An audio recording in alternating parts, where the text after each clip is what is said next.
अभिभाषण केलं।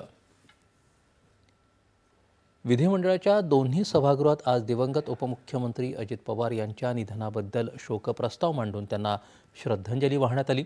विधानसभेत मुख्यमंत्री देवेंद्र फडणवीस यांनी शोकप्रस्ताव मांडत अजित पवार यांच्या कर्तृत्वाला आणि आठवणींना उजाळा दिला।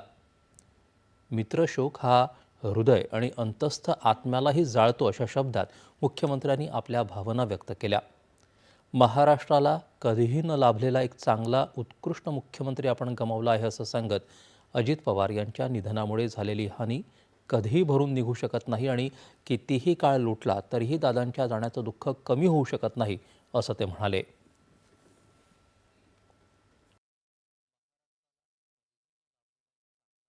पण ज्यावेळी अजितदादांसारखा एक व्यक्ती जो राजकीय क्षेत्रामध्ये स्थिरावलेला आहे, ज्यांनी राजकीय क्षेत्राला वेगवेगळ्या पद्धतीनं पादांकरात केलं आहे, ज्यांनी राजकीय क्षेत्रामध्ये आपलं स्वतःचं अस्तित्व नेतृत्व निर्माण केलं आहे आणि ज्या व्यक्तीकडे समाज आणि संपूर्ण क्षेत्र भविष्याच्या दृष्टीनं पाहत आहे, असा व्यक्ती ज्यावेळेस निघून जातो त्यावेळी खऱ्या अर्थानं पोकळी निर्माण झाली हा जो शब्द आहे त्या शब्दाची व्याख्या काय आहे हे आपल्याला लक्षात येते।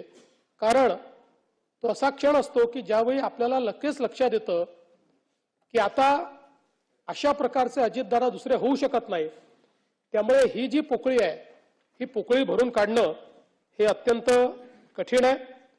मी अनेक वेळा माझ्या मुलाखतीत म्हणायचो की राष्ट्रवादी काँग्रेस आमचं स्ट्रॅटेजिक पार्टनर आहे, पण त्याच वेळी माझ्या मनात मात्र मला हे पक्क माहिती होतं की अजितदादा हे काही स्ट्रॅटेजिक पार्टनर नाही आहेत, तर अंतःकरणातनं आपल्यावर प्रेम करणारा अशा प्रकारचा आपला मित्र म्हणून खरं म्हणजे अजितदादांकडे मी बघितलं आणि त्यांनीही माझ्याकडे त्याच पद्धतीनं बघितलं आणि जीवनभर मला असं वाटतं की आमचं ते नातं त्यांच्या अंतिम दिवसापर्यंत कायम होतं।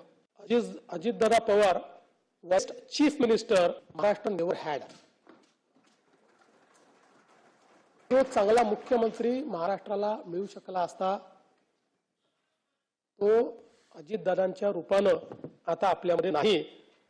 कुठल्याही मुख्यमंत्र्याला अर्थमंत्री कसा पाहिजे तर तो अजितदादांसारखा पाहिजे की जो तुम्हाला नेहमी वास्तविकतेचा आरसा दाखवेल पण त्याच वेळी राज्याची वाटचाल थांबवणार नाही। अशा प्रकारचा अर्थमंत्री हा आपण त्यांच्या माध्यमातून बघितला। यावेळी मुख्यमंत्र्यांनी अजितदादांच्या कामाची शिस्त आणि वक्तशीरपणाची प्रशंसा केली। अजितदादांच्या अपघाताच्या आदल्या दिवशी 27 जानेवारीला झालेल्या त्यांच्या शेवटच्या भेटीचा आणि अँटी चेंबरमधल्या त्यांच्यासोबतच्या गप्पांचा किस्सा सांगताना मुख्यमंत्री भावूक झाले।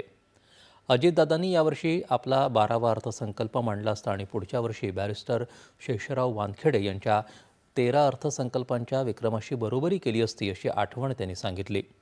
या शोकप्रस्तावावर भास्कर जाधव, छगन भुजबळ, विजय वडेट्टीवार, गुलाबराव पाटील, जयंत पाटील, दिलीप वळसे पाटील, सुधीर मुनगंटीवार, सुनील प्रभू, हसन मुश्रीफ आदींनी आपल्या भावना व्यक्त केल्या।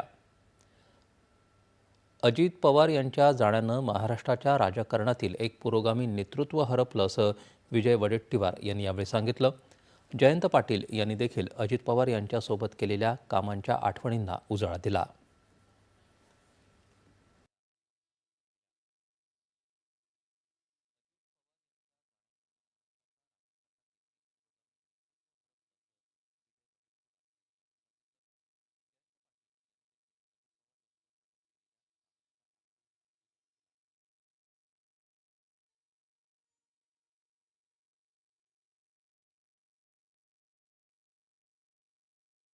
दादा फार धोरणी होते।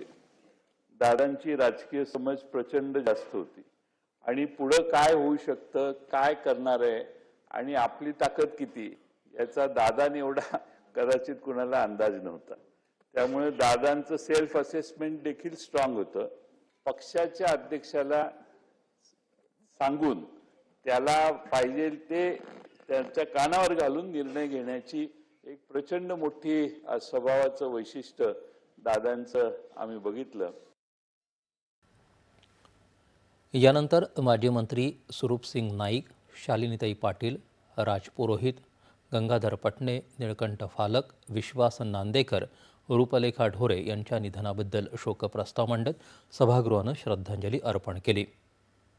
आज कामकाजाला सुरुवात होताच नव्या उपमुख्यमंत्री सुनेत्रा पवार यांचा सदनाला परिचय करून देण्यात आला.